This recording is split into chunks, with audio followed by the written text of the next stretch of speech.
¿Bebió Jesús vino con alcohol en algún momento? La información es imprescindible en este mundo. Si hablamos del mundo espiritual, la información es igual o más importante todavía.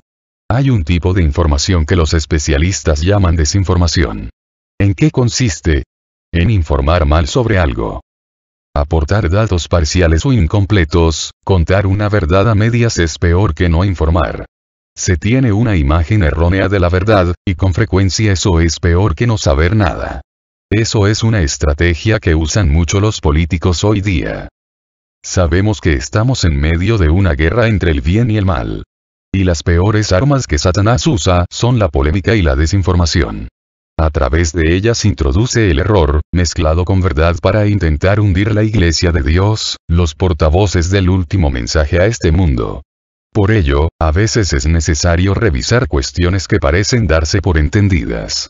Hoy vamos a hacer eso con el vino en la Biblia. ¿Bebió Jesús vino con alcohol en algún momento? Intentaremos responder a esto en el contexto de la Santa Cena, de las bodas de Caná, y si tenemos tiempo, aclarar algún texto más de Pablo en el Nuevo Testamento.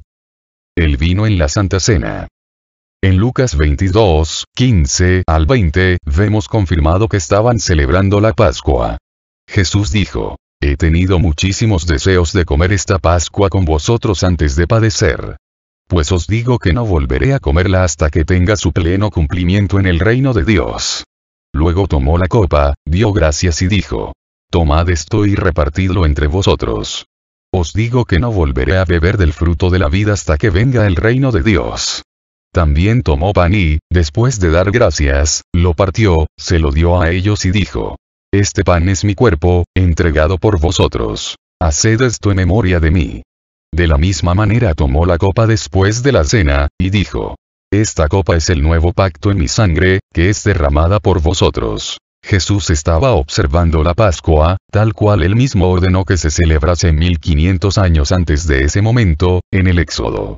Vayamos a leer las instrucciones que Dios dio al pueblo en aquella ocasión. El capítulo 12 de Éxodo está dedicado íntegro a la preparación de la Pascua, y cómo la deberían observar de ahí en adelante.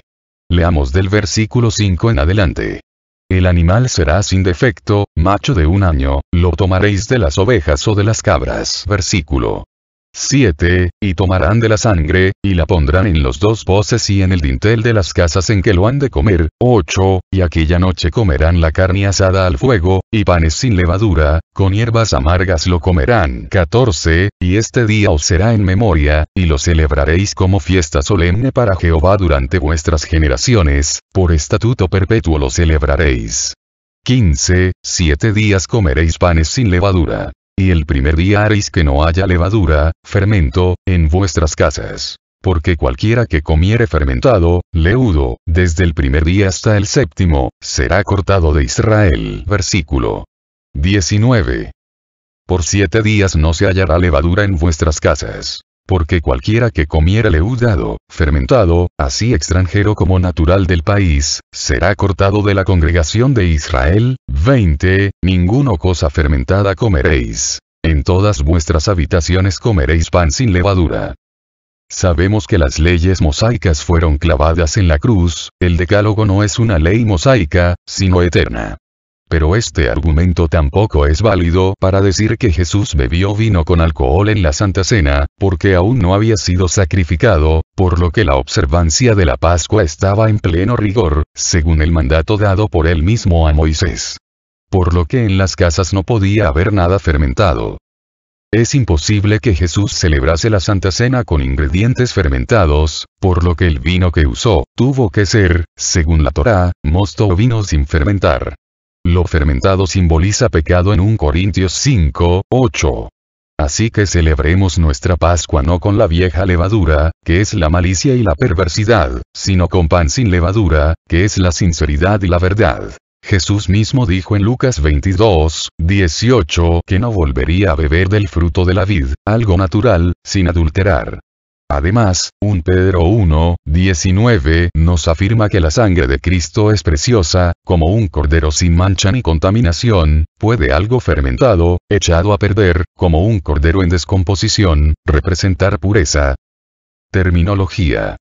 Una cantidad alarmante de los que se consideran cristianos, creen que el término vino en la Biblia es siempre y sin excepción vino alcohólico y embriagante.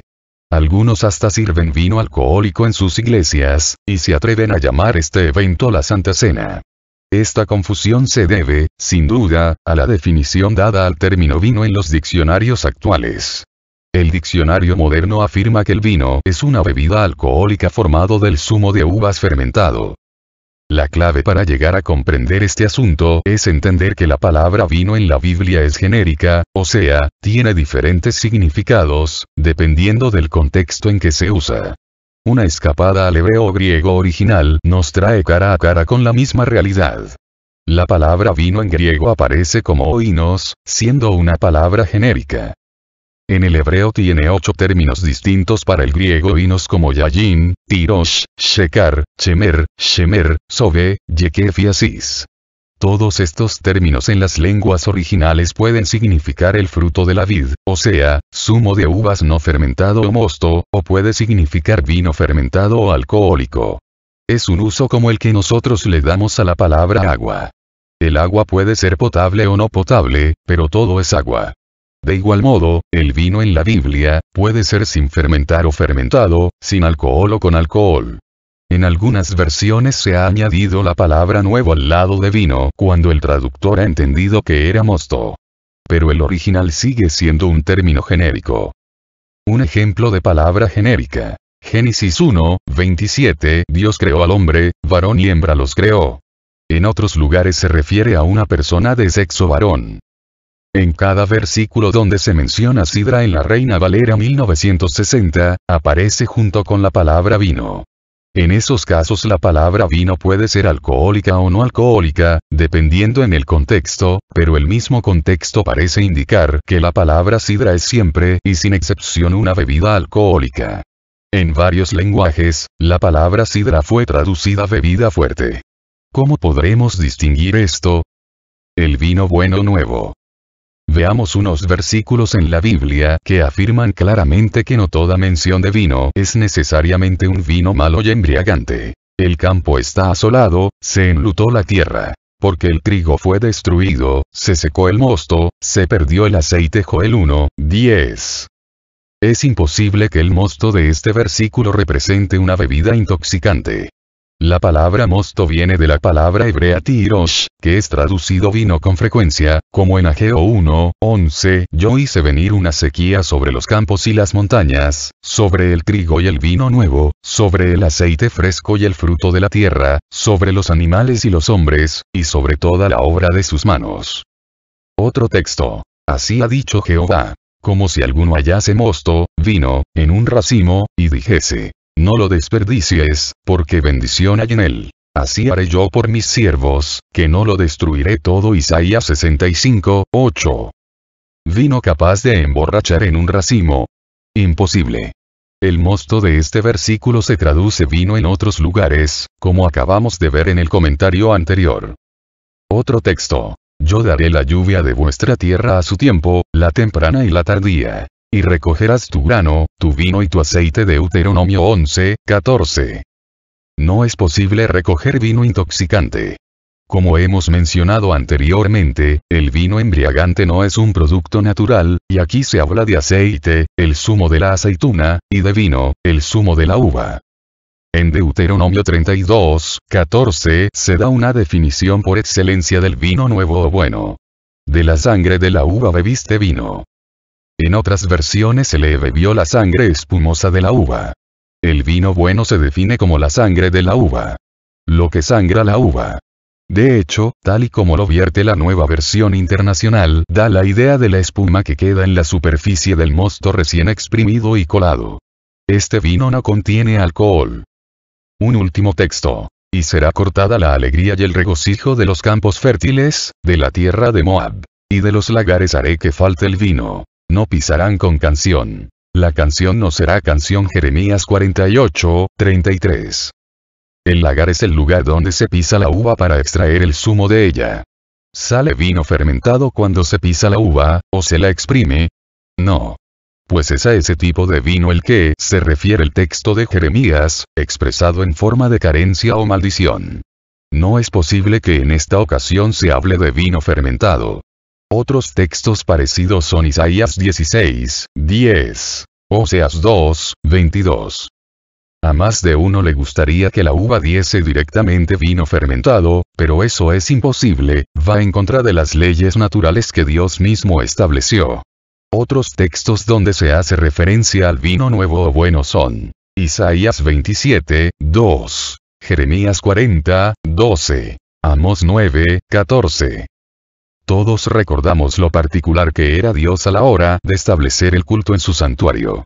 El incienso era una mezcla especial que nadie podía hacer. Por ofrecer fuego extraño, los hijos de Aarón fueron fulminados por Dios. El vino formaba parte de las ofrendas establecidas para el servicio del santuario. Siendo que la palabra vino se refiere tanto a con alcohol como a sin alcohol, este último es el vino que podía presentarse como ofrenda a Dios, según Números 28, 14. Génesis 27, 28 traduce mosto, cuando el original hebreo es tirosh, vino. En Isaías 55, 1, Dios nos invita a comprar de él vino y leche. Entendemos que ambos son sin fermentar, ¿no? En todos estos pasajes no hay advertencia alguno contra el consumo del vino. Mientras que en otros sí la hay. El vino malo. En los versículos cuyo contexto nos advierte de algo malo nocivo, es cuando tenemos que entender que ese vino está estropeado, pervertido, corrompido, fermentado. Vamos a ver varios ejemplos. Dios habla acerca de las naciones enemigas de Israel en Deuteronomio 32, 33, y dice, veneno de víboras es su vino, y ponzoña mortal de serpientes. La fermentación siempre ha sido un símbolo de corrupción, y en la ciencia y en la naturaleza es en sí misma pudrición, descomposición, deterioro y putrefacción. El alcohol nunca se encuentra en ningún producto de la naturaleza, nunca fue creado por Dios, y es esencialmente un producto artificial preparado por el hombre a través del proceso destructivo de la fermentación. El vino fermentado es símbolo de castigo y de maldición. En Salmo 75, 8, leemos. Porque la copa está en la mano de Jehová, y el vino está fermentado, lleno de mistura, y él derrama del mismo. Hasta el fondo lo apurarán, y lo beberán todos los impíos de la tierra. En este versículo se menciona un vino que se describe como fermentado. ¿Por qué? Para distinguirlo del vino no fermentado, si solo definiese un único tipo, no haría falta la descripción. Naturalmente, como es fermentado, es asociado con la maldad, lo beberán los impíos de la tierra. Aquí está el contraste entre la sangre de la uva que representa la sangre de Cristo, pura, y el vino fermentado que representa al pecado y la maldición. Versículos de advertencia contra este tipo de vino. Isaías 5, 11. Isaías 5, 14. Isaías 5, 22. Isaías 28, 7 y 8. Oseas 4, 11. Joel 3, 3. Habacuc 2, 5. Proverbios 23, 20. Proverbios 31, 4 al 7. Efesios 5, 18. Proverbios 23, 29 al 35. En este último texto de Proverbios 23 se nos indica que es pecado mirar al vino intencionadamente. Pero aún hay más, la Biblia indica incluso que es pecado vender vino, o bebidas alcohólicas en general. Veamos Habacuc 2, 15. Ay del que da de beber a su prójimo. Ay de ti, que le acercas tu hiel, y le embriagas para mirar su desnudez. Te has llenado de deshonra más que de honra, y serás descubierto. El cáliz de la mano derecha de Jehová vendrá hasta ti, y vómito de afrenta sobre tu gloria. Las bodas de Caná. 10 razones por qué Cristo no convirtió agua en vino alcohólico. 1. Por causa de su naturaleza santa. Porque tal sumo sacerdote nos convenía. Santo, inocente, sin mancha, apartado de los pecadores, y hecho más sublime que los cielos. Hebreos 7, 26. 2. Él no pudiera haber contradicho las escrituras. Ay del que da de beber a su prójimo. Habacuc 2, 15. Mateo 5, 17. Jesús dijo que no había venido a abrogar la ley o los profetas. Cristo no vino para violar las escrituras, sino para cumplirlas. 3. La Biblia prohíbe el consumo de vino alcohólico por sacerdotes. No beberéis vino ni sidra cuando entréis en el tabernáculo de reunión, para que no muráis. Estatuto perpetuo será para vuestras generaciones, para poder discernir entre lo santo y lo profano, y entre lo inmundo y lo limpio. Levítico 10, 9 al 11. Y Cristo es nuestro sumo sacerdote, por lo cual debía ser en todo semejante a sus hermanos, para venir a ser misericordioso y fiel sumo sacerdote en lo que a Dios se refiere, para expiar los pecados del pueblo. Hebreos 2, 17. 4. La Biblia también prohíbe el consumo de vino alcohólico por reyes y príncipes. No es de los reyes, oh Lemuel, no es de los reyes beber vino, ni de los príncipes la sidra. Proverbios 31, 4. Cristo es el príncipe de paz, Isaías 9, 6, y rey de reyes, Apocalipsis 19, 16. En Mateo 27, 11, se declaró el rey de los judíos. 5. Cristo no vino para engañar ni burlarse de la gente. Proverbios 20, 1 nos dice que el vino hace estas cosas, y aún mucho más en Proverbios 23, 29 al 35. 6. Él no vino para enviar gente a la tumba. Isaías 5, 11 al 14 nos dice que por causa del consumo de vino alcohólico la tumba tuvo que ensancharse. En Juan 3, 17, porque no envió Dios a su Hijo al mundo para condenar al mundo, sino para que el mundo sea salvo por él. 7. Cristo no vino para poner tropiezo a ninguno. Romanos 14, 21 nos indica que el que toma vino hace eso exactamente. Bueno no es comer carne, ni beber vino, ni nada en que tu hermano tropiece, o se ofenda, o se debilite. 8. El milagro de convertir agua en vino no requiere que sea vino alcohólico. Veamos Juan 2, 10.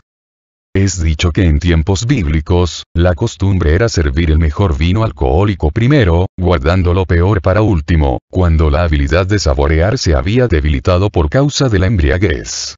Pero el versículo 10 nos indica que esto no fue el caso en esta instancia. Estas personas definitivamente podían reconocer que el vino que Jesús había creado era mejor de lo que se sirvió al principio. Esto no hubiera sido posible si ya estaban intoxicados.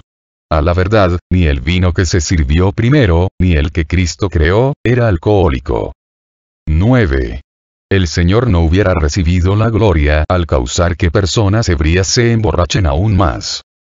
El versículo 11 se convierte en un versículo clave cuando notamos que dice que por este acto, Jesús manifestó su gloria. El versículo Juan 2, 10 nos indica que habían bebido mucho. Si hubiera sido vino alcohólico, ya estarían borrachos. Si Cristo hubiera convertido agua en vino alcohólico, entonces se hubieran emborrachado aún más. Tal acto no hubiera permitido que se manifestase su gloria. 10. Permitiendo que la gente se emborrache aún más, no hubiera causado que sus discípulos creyeran aún más en él. Vea el versículo 11, así reveló su gloria y los discípulos creyeron en él. Por causa de tu estómago. 1 Timoteo 5, 23 es citado con frecuencia por los que defienden el consumo de bebidas alcohólicas. Dice, ya no bebas agua, sino usa de un poco de vino por causa de tu estómago y de tus frecuentes enfermedades. Timoteo sufre de enfermedades y problemas estomacales. El primer elemento de su consejo a Timoteo es que deje de tomar agua, en aquella época no había agua corriente clorada. Este consejo sin dudas es por causa de que el agua en tiempos bíblicos estaba mayormente contaminada, pues no tenían formas modernizadas de purificar el agua. El agua contaminada no iba a aliviar sus enfermedades, y aún podría haber sido la causa de sus enfermedades o problemas estomacales. El segundo elemento de su consejo es que tome un poco de vino por causa de sus frecuentes enfermedades, y en especial para el bien de su estómago. Cualquier médico honesto le va a decir que el vino con alcohol no cura enfermedades y que no es bueno para el estómago, irrita la mucosa gástrica. Aproximadamente el 78% de la uva consiste de agua, la cual es provista por Dios en la naturaleza y se encuentra libre de contaminación.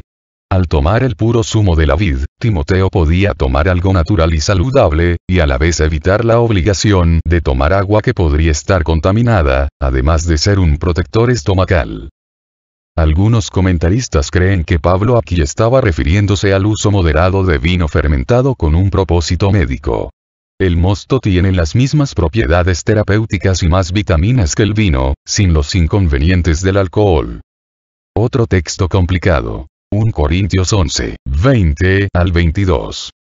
Algunos tratan de justificar el uso de vino alcohólico en la cena del Señor al referirse a la frase y otros se embriaga en 1 Corintios 11, 20 al 22. Cuando, pues, os reunís vosotros, esto no es comer la cena del Señor. Porque al comer, cada uno se adelanta a tomar su propia cena. Y uno tiene hambre, y otro se embriaga. Pues qué, ¿no tenéis casas en que comáis y bebáis? ¿O menospreciáis la iglesia de Dios, y avergonzáis a los que no tienen nada? ¿Qué os diré? ¿Os alabaré? En esto no os alabo. El uso de la palabra embriaga o emborracha en contraposición con tiene hambre, tiene el significado de saciedad. Pablo no habla de vino, habla de cenar de forma desigual, mientras que unos se quedan con hambre, otros se hartan, sacían, embotan, emborrachan. Pablo usa el sentido de quedar lleno de algo, así se dice también en español de forma figurada. Estoy borracho de tanto ver televisión. Cuando algo está saturado, lleno, también se dice borracho. Ese sentido figurado de emborrachar por saciar, también se usa en los siguientes pasajes bíblicos. Deuteronomio 32, 42. Jeremías 46, 10. Ezequiel 39, 19. Y en el peor de los casos, si se tratase efectivamente de una borrachera por embriaguez, Pablo dice en el versículo 20, esto no es comer la cena del Señor. Y en el 22, en esto no os alabo. Conclusión. Jesús en la cruz dijo, tengo sed. Juan 19, 28. Le ofrecieron vinagre, Juan 19, 29, pero él no lo tomó, Marco 15, 23.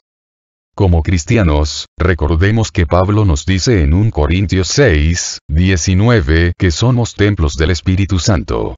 Y en 1 Corintios 3, 16 y 17 leemos, ¿no saben que ustedes son templo de Dios y que el Espíritu de Dios habita en ustedes? Si alguno destruye el templo de Dios, él mismo será destruido por Dios. Fin.